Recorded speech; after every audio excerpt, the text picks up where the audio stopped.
उससे कंप्यूटर का उपयोग विकलांगजन बड़े आराम से कर लेते हैं। इसके बाद हम आते हैं सॉफ्टवेयर। जो हमारे नेत्रहीन जन है, जिनको नहीं दिखाई देता है, उनके लिए बहुत सारी व्यवस्थाएं अब हुई हैं। अभी इस बार का जो विज्ञान का अंक आएगा उसमें 3 दिसंबर को विश्व विकलांग दिवस भी होता है, तो उसमें नेत्रहीनों के लिए कैसे कैसे उपयोग किया जा सकता है उस पर एक बहुत बड़ा अंक है, वो बहुत फोकस अंक है, वो आएगा। तो और मैं उसके बारे में संक्षेप में बता दूं कि जैसे किसी जमाने में लुई ब्रेल ने ब्रेल लिपि का विकास किया और धीरे धीरे ब्रेल में साहित्य बनने लगा, छपाई होने लगी। लेकिन शुरू में क्या होता था कि ब्रेल उत्पादन बहुत कठिन होता था और बड़ा जटिल होता था, मतलब उसमें गलतियां बहुत हो जाती थी। उसका कारण है कि जिंक की प्लेट पर डॉट बना के और उसके बाद फिर उसको एम्बॉसिंग करके और ब्रेल की का साहित्य तैयार किया जाता है। अब कंप्यूटर की सहायता से ये काम बहुत आसान हो गया। अब आप सामान्य लिखी हुई सामग्री कंप्यूटर में फीड करिए, कंप्यूटर के साथ एक ब्रेल एम्बॉसर जुड़ा होता है, ब्रेल प्रिंटर जुड़ा होता है और ब्रेल प्रिंटर जो है वो कट मतलब वो ब्रेल के कागज पर जैसे आपके सामान्य प्रिंट आउट निकलता है वैसे ही ब्रेल का प्रिंट आउट निकलता है। और कुछ मामलों में तो ये भी व्यवस्था है कि सामान्य प्रिंट आउट भी निकल रहा है एक साथ और वो ब्रेल प्रिंट आउट भी निकल रहा है। आप सामान्य प्रिंट आउट को चेक कर लीजिए, अगर आपको लगता है कि कहीं कोई गलती है तो आप करेक्शन कर लीजिए, उसका करेक्टेड वर्जन ब्रेल में अपने आप निकल आएगा। तो ये एक बहुत बड़ी सुविधा नेत्रहीन जनों के लिए, हमारे भाई बहनों के लिए उपलब्ध हो गई है कि अब ब्रेल में साहित्य का उत्पादन बहुत बढ़ गया है। पहले बहुत कम था, बहुत कम किताबें थी और बहुत जगह घेरती थी। जगह तो अभी भी वो घेरती है, लेकिन उत्पादन जो है वो सरल है। उसके बाद टेप रिकॉर्डर का इस्तेमाल शुरू हुआ। वो भी पहले तो उसका वो कौन बना, थॉमस अल्वा एडिसन ने ही बनाया, जो बेचारे सुन नहीं पाते थे। लेकिन उन्होंने जब वो बनाया तो उसके बाद टेप रिकॉर्डर का इस्तेमाल नेत्रहीन जनों के लिए बोलती पुस्तकों यानी कि टॉकिंग बुक्स के रूप में होने लगा। अब ब्रेल के अलावा एक और साधन उपलब्ध हुआ कि भाई आप कैसेट में किताब को प्रिंट कर लीजिए और घर में व्याख्यान को टेप कर लीजिए, घर में आकर सुन लीजिए। अब उसमें भी क्या हुआ कि पहले जो रिकॉर्डिंग होती थी वो एनालॉग रिकॉर्डिंग होती थी। पुराने जो आपके टेप रिकॉर्डर थे वो एनालॉग रिकॉर्डिंग करते थे, उनकी लाइन भी सीमित होती थी और उनका अगर पुनरुत्पादन करना हो तो वो प्रक्रिया उतनी आसान नहीं होती थी। लेकिन उसके बाद अब जो है सीडी में आपकी डिजिटल रिकॉर्डिंग होने लगी। डिजिटल रिकॉर्डिंग जो है वो बहुत सरल भी है, तेज भी है और इसके अलावा जो है आपका क्या नाम है बहुत जल्दी हो जाती है और उसका पुनरुत्पादन होने लगता है। मतलब एक सीडी की आप 50 सीडी बना लीजिए, 100 सीडी बना लीजिए, 1000 सीडी बना लीजिए। और अब इसके लिए एक फॉर्मेट भी विकसित हो गया है जिसको कि डेजी फॉर्मेट बोलते हैं और उस एक फॉर्मेट में करने से उसका जो पुनरुत्पादन है, उसकी जो प्रतिलिपियां तैयार करने की व्यवस्था है वो बहुत ज्यादा हो गई। तो इससे जब टॉकिंग बुक्स बनने लगी तो ये काम और आसान हो गया। अब सीडी में ही जो है सारी की सारी पूरी की पूरी किताब आने लगी। जैसे आप सीडी लोड करते हैं, अपने कंप्यूटर फीड करते हैं, नेत्रहीन जन भी उसको फीड करने लगे।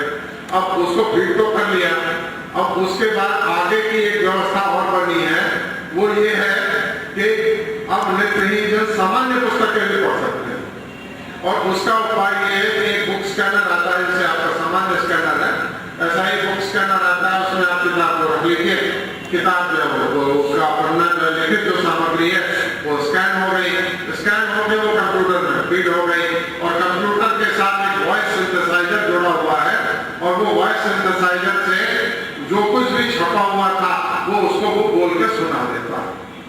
तो एक ये छोटी सी जो व्यवस्था है, पहले ये तीनों चीजें अलग उद्देश्य से हुई थी। वॉइस सिंथेसाइजर का उद्देश्य विकलांगों या नेत्रहीनों के लिए नहीं हुआ था। आपने देखा होगा कि आप जब क्या नाम रेलवे इंक्वायरी वगैरह के बारे में जब आप पूछते हैं तो वो जो जवाब आता है, उत्तर आता है, वो सिंथेसाइज्ड वॉइस होती है, वो एक टेप रिकॉर्डेड वॉइस होती है, सिंथेसाइज्ड वॉइस होती है और वो आपको सुनाती जाती है, वो होती जाती है और लगभग ऐसा ही लगता है कि जैसे कोई सामान्य व्यक्ति बोल रहा है। एक बुक स्कैनर एक तरफ, एक कंप्यूटर और एक वॉइस सिंथेसाइजर। अब आपको लगेगा कि ये तो बड़ा लंबा चौड़ा सिस्टम है,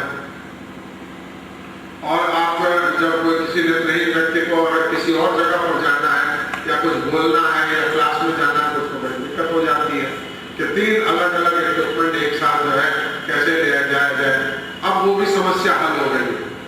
अब एक ही पैकेज में और छोटे से पोर्टेबल पैकेज में, जैसा कि आपका लैपटॉप है, इसी तरीके की एक व्यवस्था हो गई है जिसमें कि मतलब किताब, छपी हुई किताब की स्कैनिंग भी हो जाती है, कंप्यूटर में वो प्रिंट भी हो जाती है, और वॉइस सिंथेसाइजर एक छोटा सा उपकरण है लगा हुआ जो कि बोल के आपको सुना देता है। तो अब नेत्रहीन जनों के पास बहुविकल्प हो गए। वो ब्रेल में भी पढ़ सकता है, वो बोलते हुए पुस्तक सीडी भी सुन सकता है, और वो सामान्य छपी हुई पुस्तक भी पढ़ सकता है, सुन सकता है, और बड़े आराम से उसका उपयोग कर सकता है। तो अब इसके अलावा कुछ सॉफ्टवेयर भी डेवलप हो गए। एक सॉफ्टवेयर है screen reader. Screen reader software आप अपने उसके बहुत सारे वर्जन आ गए, बल्कि कुछ भारतीय नेत्रहीनों ने भी उसको विकसित कर लिया है शाखा के नाम से, और वो फ्री है। आप उसको लीजिए, अपने कंप्यूटर में डाल लीजिए, आपके स्क्रीन में जो कुछ भी उस समय आ रहा होगा वो कंप्यूटर बोलता हुआ सुनाता चला जाए।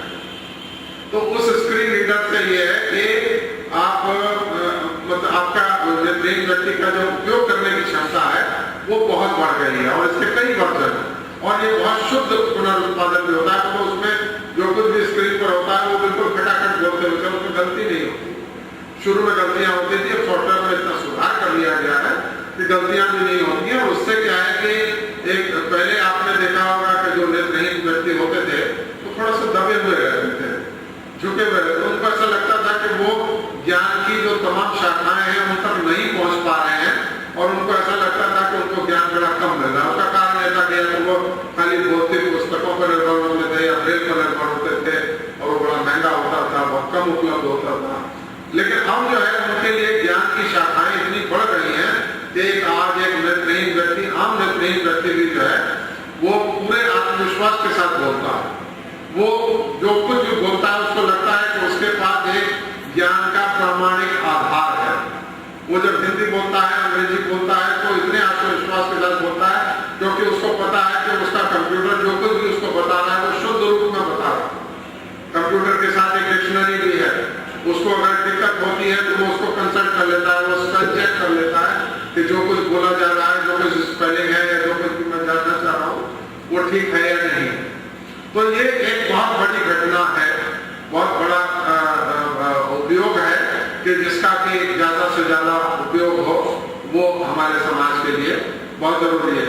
इसी तरीके से कुछ लोग बहुत कम देख पाते हैं, तो जो लोग बहुत कम देख पाते हैं वो कंप्यूटर स्क्रीन जब उनके पास होता है तो अगर सामान्य इस रूप में आएगा तो वो उसको पढ़ नहीं पाते हैं। तो वो क्या करते हैं कि उसके छोटे से पोर्शन को लेते हैं और स्क्रीन मैग्नीफायर सॉफ्टवेयर का इस्तेमाल करके वो छोटा सा हिस्सा जो है, मान लीजिए 3 लाइन है या 2 लाइन है, वो एक मैग्नीफाइड विशाल रूप में आ जाती है और उसको बड़े आराम से वो पढ़ लेते हैं।